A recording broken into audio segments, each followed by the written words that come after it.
July 11. ఇదివరకే నేను గెలిచితినని అయినను, ఇదివరకే సంపూర్ణ సిద్ధి పొందితినని అయినను నేను తలంచను. ఫిలిప్పీలకు రాసిన పత్రిక 3వ అధ్యాయము 12వ వచనం.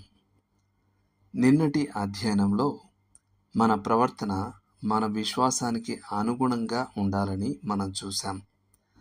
కానీ ఆ విషయాన్ని సమతుల్యం చేయడానికి మనం 2 అనుబంధాలను జోడించాలి. మొదటిది, మనం ఈ లోకంలో ఉన్నంతకాలం దేవుని సత్య ప్రకారం సంపూర్ణంగా జీవించలేమని ఒప్పుకోవాలి. మనం మన శక్తి మేరకు చేసిన తర్వాత కూడా నిష్ప్రయోజకులమైన దాసులమని చెప్పవలసి ఉంటుంది. కానీ మనం ఈ వాస్తవ వైఫల్యాన్ని మనల్ని సమర్థించుకోవడానికి ఉపయోగించుకోకూడదు. మన పెదవులకు మన జీవితాలకు మధ్య ఉన్న అంతరాన్ని నిరంతరం పూడ్చడానికి ప్రయత్నించడమే మన బాధ్యత. రెండవదిగా, సందేశం ఎల్లప్పుడూ సందేశకుని కంటే గొప్పది అనే గ్రహింపు కలిగి ఉండాలి. ఆండ్రూ ముర్రే అన్నాడు, ప్రభువు సేవకులమైన మనం తొందరగానో ఆలస్యంగానో మనమే నెరవేర్చలేని మాటలను ప్రకటించవలసి వస్తుంది. ఆయన క్రీస్తునందు నిలిచియుండుడి అనే పుస్తకాన్ని వ్రాసిన 35 సంవత్సరాల తర్వాత ఆయన ఇలా రాశాడు. ఒక పరిచారకుడు లేదా క్రైస్తవ రచయిత తరచుగా తాను అనుభవించిన దానికంటే ఎక్కువ చెప్పడానికి నడిపించబడతాడని మీరు అర్థం చేసుకోవాలని నేను కోరుకుంటున్నాను.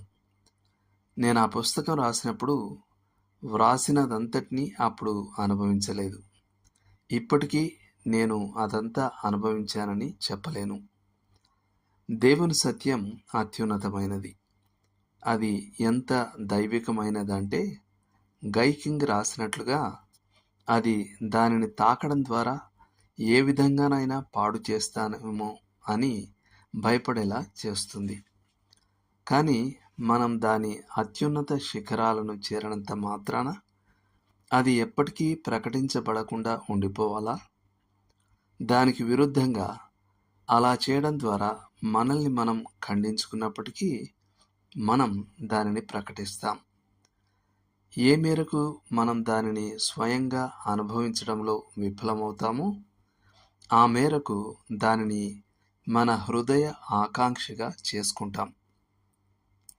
మరొకసారి మనం నొక్కి చెప్పేది ఏమిటంటే, ఈ పరిగణనలు రక్షకునికి అయోగ్యమైన ప్రవర్తనను క్షమించడానికి ఎన్నడూ ఉపయోగించబడకూడదు. కానీ ఒక నిజమైన దైవజనుని సందేశం కొన్నిసార్లు అతడు స్వయంగా చేరని ఉన్నత శిఖరాలకు ఎగిసినంత మాత్రాన అతనిని అన్యాయంగా ఖండించకుండా అవి మనల్ని కాపాడాలి. మరియు మనం దేవుని సంపూర్ణ సంకల్పాన్ని పూర్తిగా అనుభవించకపోయినప్పటికీ దానిని ప్రకటించకుండా వెనక్కి తగ్గకుండా అది మనల్ని కాపాడాలి. దేవునికి మన హృదయాలు తెలుసు. మనం ఆచరణలో ఉన్న వేషధారులము లేక తీవ్రమైన ఆకాంక్ష గలవారము ఆయనకు తెలుసు. దేవుడు మిమ్మును దీవించునుగాక.